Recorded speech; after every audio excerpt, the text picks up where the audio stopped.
Hey guys, what's up? It's me, Krithik. I just recently uploaded a video about a nice little DC plane I made.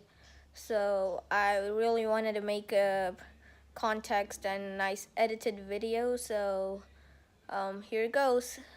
In front of me, I have the said plane that I was talking about earlier. And this plane is the same one that you saw in fact in the video that I have very recently uploaded. It's a nice little brushed motor, twin engine plane. So if you guys have known flight controllers, it has this 2-channel flight controller in there. Let me just zoom in on that a bit more. And it has, if you look closer, you can see that tiny little switch which can be controlled up here, just in case you have little kids or something. And it's powered by a nice little two cell LiPo, so plenty of power. It has all these nice designs. This is actually patterned foam board I got on a local hobby shop.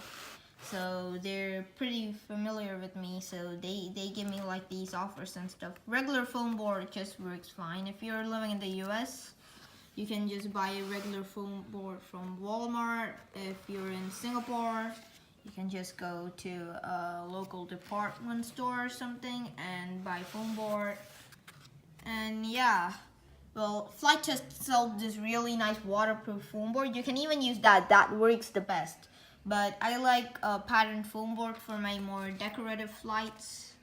And it's a really good beginner plane because it's nice and easy to control, and you don't really have much to lose really. This is all under $50, including the transmitter and receiver, because this is not like the expensive transmitter you'd buy really.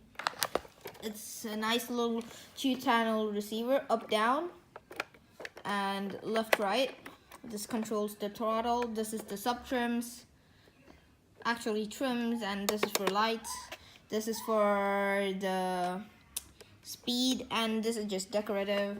So yeah, that's a nice little 2-channel receiver you got there. And this is all wired up by me. I did some nice little wiring on there.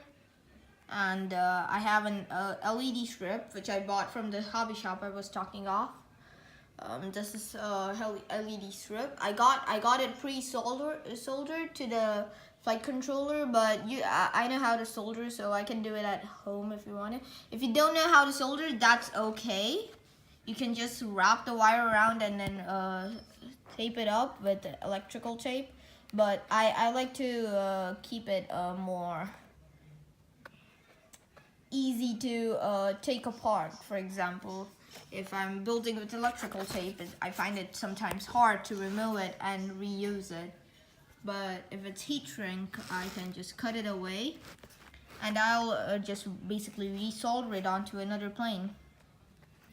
So we have all that. The motors are strapped on by these plastic print mounts things that I bought from the hobby shop. And you can actually 3D print this if I'm not wrong. Or you can just even glue the motor on there. You can just glue the motor to the foam board. That's fine. That's totally fine. Some people have requested me to insert servos on there and make this actually a nice nice plane, but I don't really want to do that. I want to keep it as frugal as possible, and frugal basically means cheap. And yeah, so I got a Velcro strap attached to the battery, and I don't think there's more I can say about the plane really. It's a nice little DC beginner plane, and I'm using it to teach my dad, so it's supposed to be good. The buttons on this, I want to talk a bit more about the transmitter. So if you see here, you'll find like this little hole thing. This was actually for the channels. These don't really do anything, but you want to try to push those in. They're actually sticking out at first, but you want to push those back in, because sometimes in mid-flight you can change channels, and it can be a bit hectic. these are, I've already explained what the transmitter does. This is a nice little transmitter that's powered by 6, if I'm not wrong, 6 batteries.